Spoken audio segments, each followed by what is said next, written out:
Setiap kali kamu melanggar aturan Allah, itu sama saja dengan kamu melepaskan sabuk pengaman.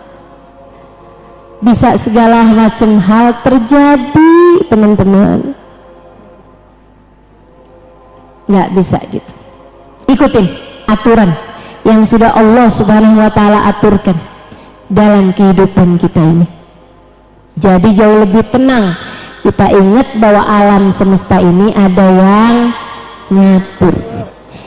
Tidak ada yang menghidupkan, tidak ada yang mematikan selain Allah. Tidak ada yang memberi, tidak ada yang menghalangi selain Allah. Tidak ada yang memuji, tidak ada yang mencaci, melainkan semuanya sudah kehendak dari Allah. Udah aja tenang tuh kalau kayak gitu. Tenang, akan jadi tenang hatimu setiap kali kamu ingat bahwasanya alam semesta ini ada pengendalinya, namanya itu nomor satu.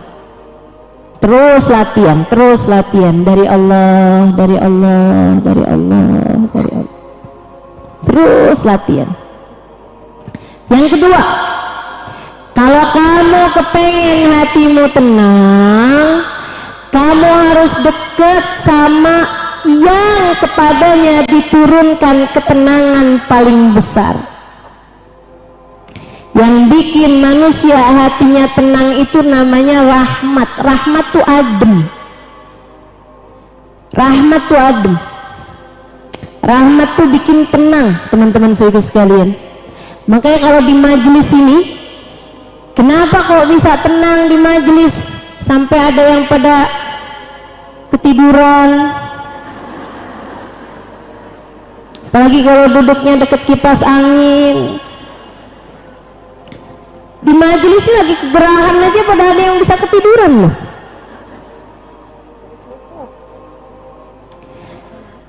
Sementara kalau di arisan pernah nggak kelihatan ada orang arisan ketiduran? Lagi nonton dangdutan pernah kelihatan ada orang ketiduran nggak? Nggak pernah. Tapi kalau di majelis-majelis seperti ini suka ketiduran karena tenang. Kenapa tenang di majelis? Karena dituruni rahmat. Rahmat tuh kalau turun bikin adem. Makanya yang masih kipas-kipasan berarti diturun rahmatnya kurang banyak tuh.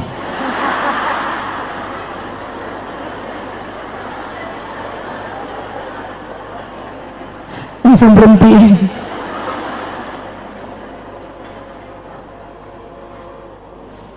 Ibu gerah sama. Saudariku sekalian yang saya muliakan, emang Bogor udah bukan kota dingin lagi ya sekarang ya. Memang dunia sekarang udah mulai tambah panas, Bu. Makanya jangan ditambahi panasnya bumi ini dengan panasnya hatimu. Biar adem, biar tenang. Salah satu caranya dapati rahmatnya Allah yang banyak. Gimana cara dapat rahmatnya Allah yang banyak? Yang deket sama penyebab rahmat, namanya Nabi Muhammad. Wa ma arsalnaka illa rahmatan lil alamin. Dan tidaklah kami utus engkau wahai Nabi Muhammad melainkan sebagai rahmat, perwujudan kasih sayang kami di atas muka bumi ini. Begitu katanya baginda kita, kata Allah Subhanahu wa Ta'ala dalam Al-Quran tentang Nabi Muhammad. Maka orang kalau kepengen hatinya diturunin rahmat banyak, mesti deket sama Nabi Muhammad. Kayak orang kalau deket sama Nabi Muhammad, hatinya jadi tenang. Hatinya jadi tenang. Orang kalau deket sama Nabi Muhammad dan dia beriman, apalagi cinta sama Nabi Muhammad, hatinya tenang. Para sahabat itu kayak gitu, Bu. Kalau di depan Nabi Muhammad tuh semuanya pada tenang. Makanya mereka asal jauh dikit gelisah, pengen deket sama Nabi Muhammad. Mereka tuh senengannya deket sama Nabi Muhammad alaihissalam. Hati tenang, gak inget apa-apa. Dan itu memang terbukti. Ya jangankan deket, ketika disebut aja kata baginda kita Nabi Muhammad, inda dzikris salihin tanazzalatir rahmat. Ketika disebut nama orang soleh, berturunlah, berkucurlah hujan rahmat dari Allah Subhanahu wa taala secara berketulusan. Tanazzalatir rahmat, turun rahmatnya Allah daf'atan ba'da uhra, turun lagi, turun lagi, turun lagi, seperti itu. Itu kalau disebut nama orang soleh. Bagaimana pula dengan kalau kita bersama orang soleh? Saya sudah sering membuktikan itu. Dulu waktu saya di Tarim, ada masa kami kedatangan Hubabah Bahiyah. Kadang-kadang nih hari-hari yang datang dalam hidup, namanya orang hidup gitu kan, ada aja yang bikin hati jadi gelisah. Temen saya tuh kalau ngelihat saya udah kayak yang aduh gimana nih, aduh gimana nih, dia bilang, Kak, daripada pusing-pusing Kak, sana lagi Kak, ketemu Hubabah Bahiyah aja. Saya pergi ke tempat Hubabah Bahiyah, ada kamar beliau waktu itu, tinggal di Daruzahra beberapa bulan. Saya datengin beliau, saya duduk aja, saya ajakin beliau ngobrol berbagai macam urusan. Kadang nggak selalu yang penting-penting, urusan-urusan apa makanan favorit Hubabah, gimana dulu waktu Hubabah ketemu sama siapa misalnya gitu, hal-hal remeh-remeh yang kita bicarakan. Tapi itu teman-teman sekalian, semenit, 2 menit, 3 menit, 4 menit, 10 menit. Habis itu saya keluar dari sana, bener-bener namanya hati senangnya luar biasa. Teman saya tanya, gimana Kak, masih sumpek? Sumpek apa ya? Udah lupa sama sumpek saya tadi.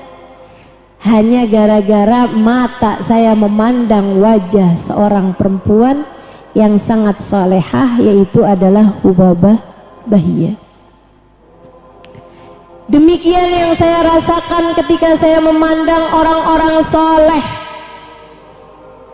Karena teman-teman, memang yang namanya pandangan atau kebersamaan tuh nular. Makanya kalau kepengen hatimu tenang, hidupmu benar, sering-seringlah berkumpul dengan orang-orang soleh. Kalau kamu kumpulnya sama orang-orang yang sibuknya dunia melulu, liatin hati kamu sumpek terus-terusan. Buka TV, kelihatan koruptor. Buka internet, yang kamu lihat perempuan-perempuan yang lagi pamer harta, pamer muka, pamer keharmonisan rumah tangga. Kalau kamu banyak melihat orang-orang yang hidupnya sumpek-sumpek, ngalir, jalis, janis. Pepatah Arab mengatakan jalis, janis. Duduk-duduklah kamu dengan seseorang, bergaullah kamu dengan seseorang, kamu akan mirip dengannya. Dengan manusia yang duduk-duduk sama Nabi Muhammad, caranya gimana? Kamu duduk, kemudian kamu mengingat Nabi Muhammad, kamu kangen sama Nabi Muhammad, kamu baca sholawat salam kepada Nabi Muhammad, kamu baca, kamu dengarkan kisah kehidupan Nabi Muhammad. Itu semuanya hal-hal yang dapat menenangkan hatimu.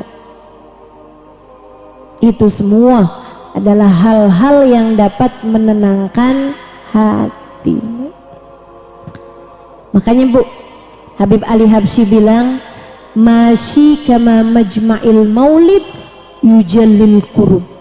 Gak ada yang kayak majelis maulid dalam rangka ngangkat kesulitan-kesulitan, ngangkat kesumpekan-kesumpekan. Kamu kalau hati kamu lagi sumpek, cari majelis maulid, duduk di sana.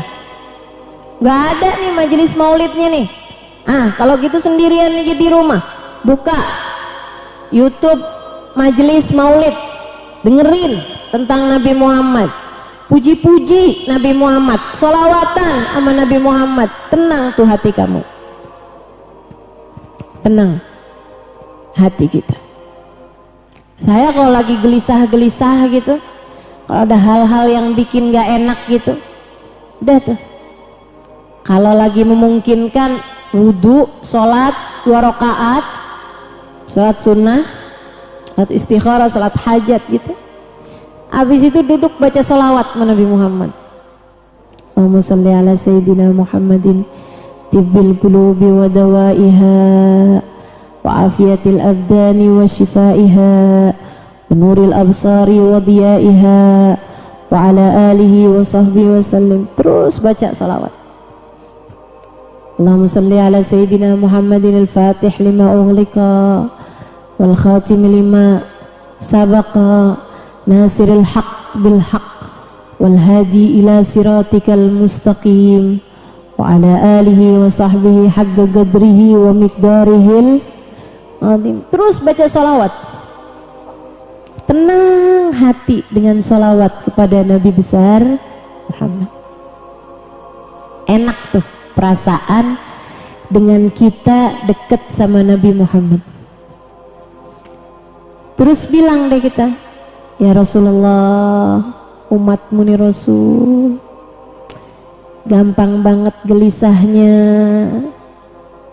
Ya Rasulullah, syafaatkan kami, biar hati kami jadi tenang, wahai Rasul. Cobain obat mujarab teman-teman.